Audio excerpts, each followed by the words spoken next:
नोएडा के फेज 2 में हजारों कामगारों के हिंसक प्रदर्शन के बाद मुख्यमंत्री योगी आदित्यनाथ ने फौरी तौर पर राहत देते हुए मजदूरों की न्यूनतम मजदूरी में वृद्धि कर दी है। साथ ही सरकार ने कामगारों की न्यूनतम वेतन को निर्धारित करने के लिए वेज बोर्ड के गठन का भी निर्देश दिया है। वेज बोर्ड की सिफारिश के बाद कामगारों की सैलरी में बढ़ोतरी की बात कही जा रही है।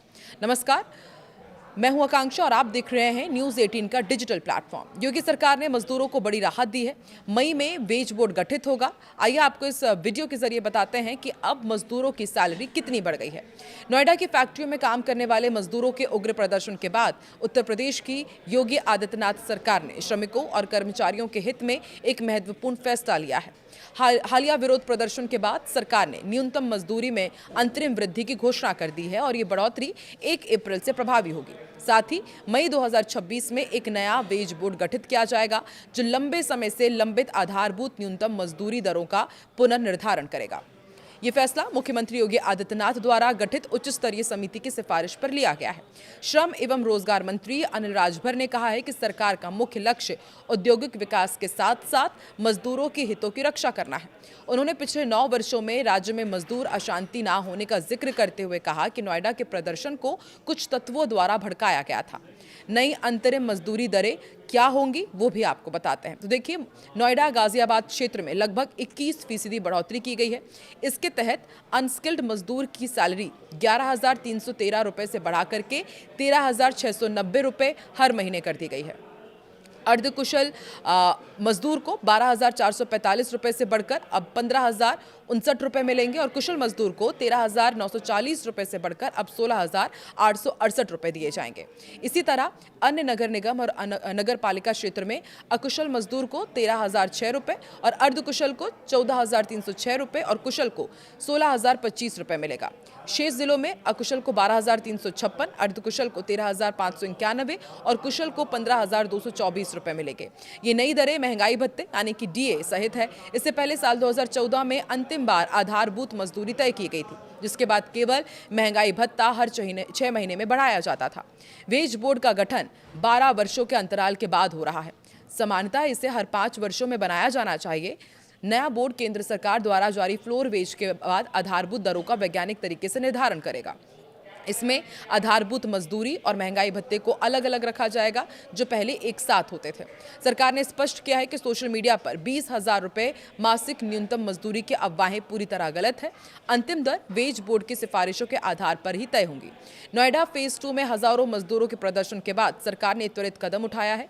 सीएम योगी आदित्यनाथ ने नियोक्ताओं से अपील भी की है कि वो समय पर वेतन भुगतान करे, ओवरटाइम का उचित मुआवजा दे, साप्ताहिक छुट्टी दे, बोनस और सामाजिक सुरक्षा सुनिश्चित करे ताकि महिला कर्मियों की सुरक्षा का विशेष ध्यान भी रखा जाए। श्रम मंत्री ने मजदूरों से भी अपील की है कि वो किसी भी उकसावे में ना आए और कानपुर जैसे उदाहरण से सबक लें, जहां अशांति से उद्योग बंद हो गए थे। यह अंतरिम बढ़ोतरी नए श्रम संहिता के अनुरूप है और मजदूरों को तत्काल राहत प्रदान करेगी। हालांकि वेज बोर्ड के गठन के बाद न्यूनतम मजदूरी में और बड़े बदलाव की उम्मीद है, जिससे राज्य के लाखों औद्योगिक और असंगठित क्षेत्र के कामगारों को फायदा पहुंचेगा। नोएडा में मजदूरों के हंगामे और विरोध प्रदर्शन के बीच मुख्यमंत्री योगी आदित्यनाथ ने मुजफ्फरनगर से सीधा और कड़ा संदेश भी दिया। उन्होंने श्रमिकों को सावधान करते हुए कहा कि कुछ लोग प्रदेश की तरक्की और सुख शांति को रोकने के लिए साजिश रच रहे हैं। सीएम ने कोरोना काल की याद दिलाई और भरोसा दिया कि डबल इंजन की सरकार हर मुश्किल वक्त में मजदूरों के साथ खड़ी है और उनके हितों की रक्षा के लिए पूरी तरह प्रतिबद्ध है। उन्होंने श्रमिकों और कंपनियों में काम करने वाले लोगों से अपील की कि वो किसी के बहकावे में न आए। सीएम ने साफ कहा कि कुछ लोग प्रदेश की शांति को अशांति में बदलने के लिए साजिश रच रहे हैं। ऐसे लोगों से बचकर रहने की जरूरत है। उन्होंने भरोसा दिलाया है कि डबल इंजन की सरकार हमेशा श्रमिकों के साथ खड़ी है।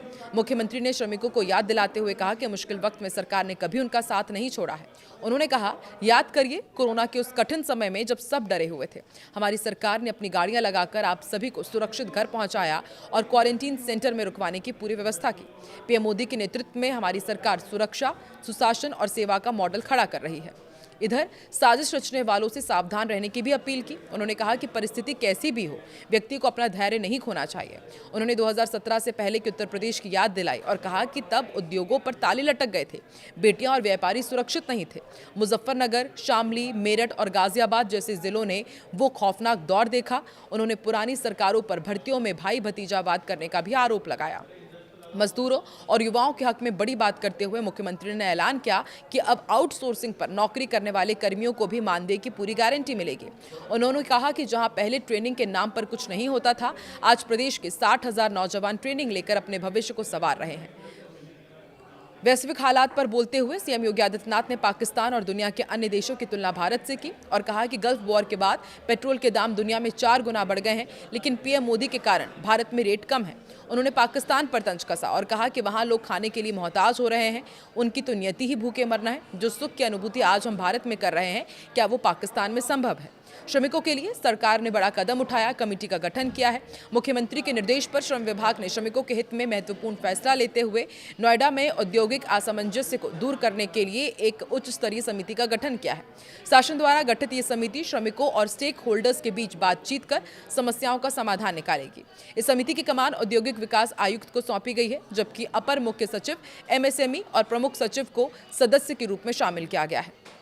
खास बात यह है कि समिति में श्रमिक संगठनों के 5 और उद्यमी संघों के 3 प्रतिनिधियों को भी जगह दी गई है। दिल्ली से सटे नोएडा में चल रहे श्रमिकों के उग्र प्रदर्शन को लेकर के बड़ा खुलासा भी किया गया है। इस विरोध प्रदर्शन को एक साजिश के तहत देखा जा रहा है, क्योंकि श्रमिकों का ये प्रोटेस्ट पिछले 6 दिनों से शांतिपूर्वक चल रहा था, लेकिन सोमवार को हालात बेकाबू हो गए। पत्थरबाजी से लेकर आगजनी तक कर दी गई। सीएम योगी आदित्यनाथ ने शनिवार को और रविवार को बैठक की थी। इस दौरान सीएम योगी आदित्यनाथ ने 24 घंटे की डेडलाइन देते हुए अफसरों और उद्योगपतियों को श्रमिकों की मांग पूरी करने को कहा था। सीएम की बैठक का निर्णय श्रमिकों के पक्ष में था, जिससे उम्मीद थी कि प्रदर्शन खत्म हो जाएगा। अब हिंसा क्यों हुई है, ये भी आपको बताते हैं। सीएम के निर्देश पर श्रमिक मान जाते, वो काम पर चले जाते, तो सरकार के खिलाफ दहशत और माहौल पैदा नहीं हो पाता। सीएम मुजफ्फरनगर में थे, ऐसे में पश्चिमी यूपी का माहौल खराब करने का इससे बेहतर मौका नहीं देखा गया। हाल ही में कुछ दिनों पहले यूपी एटीएस ने जिन 4 संदिग्धों को गिरफ्तार किया, उन्होंने भी खुलासा किया था कि वो प्रदेश में सरकार के खिलाफ आगजनी, हिंसा फैलाने, गाड़ियों को जलाने की फुल प्रूफ प्लानिंग कर चुके थे। उनकी प्लानिंग थी कि आग लगाकर वीडियो वायरल करना। सुबह सुबह जिन्होंने पुलिस और निजी गाड़ियों में आग लगाई, वो श्रमिक बिल्कुल भी नहीं थे। हिंसा करने वाले 18 और 20 साल के लड़के थे, जो खुद आग जलाकर वीडियो बना रहे थे। इधर इस पूरे मुद्दे को लेकर के सियासत भी हो रही है। नोएडा में मेड्स की हड़ताल पर सपा चीफ ने लिखा है कि फैक्ट्रियों के श्रमिकों के बाद घरों में काम करने वाली महिलाएं यानी कि मेड भी अब सड़कों पर उतर आई हैं। दरअसल ये मेड हो या मध्य वर्ग का वो अधिकांश परिवार जिनके घरों में ये काम करती हैं, दोनों ही भाजपा सरकार की गलत नीतियों की वजह से बढ़ रही है। महंगाई के कारण प्रताड़ित है। दोनों को एक दूसरे की जरूरत है, इसलिए सालों साल ये नौबत पहले कभी नहीं आई। आशा है दोनों पक्ष एक दूसरे की मजबूरी और जरूरतों को महसूस करके शांति और समझदारी से आपस में समायोजन, समझौते कर सौहार्दपूर्ण रिश्ते फिर से बना लेंगे, क्योंकि भाजपा सरकार तो महंगाई बढ़ाने के सिवा कुछ नहीं करेगी। वहीं मंगलवार को तनावपूर्ण माहौल के बीच अधिकांश औद्योगिक इकाइयों में कामकाज ठप रहा और करीब 80% उद्योगपतियों ने एहतियातन अपनी इकाइयां बंद रखी। शहर की क्लियो काउंटी सोसाइटी के पास मंगलवार को प्रदर्शनकारियों ने पथराव किया, सार्वजनिक संपत्ति को फिर नुकसान पहुंचाया। श्रमिकों के हिंसक प्रदर्शन के सिलसिले में अब तक 300 से अधिक लोगों को गिरफ्तार किया जा चुका है। 7 लोगों पर एफआईआर भी दर्ज की गई है। लेकिन अब जिस तरीके से मानदेय में वृद्धि की गई है, आपको क्या लगता है कि अब मजदूरों का प्रदर्शन क्या कम होगा या फिर बाकी असामाजिक तत्वों ने इस आंदोलन को उग्र करने की कोशिश की? साजिश के तहत क्या ये सब कुछ किया गया है? कमेंट सेक्शन पर अपनी राय जरूर दें।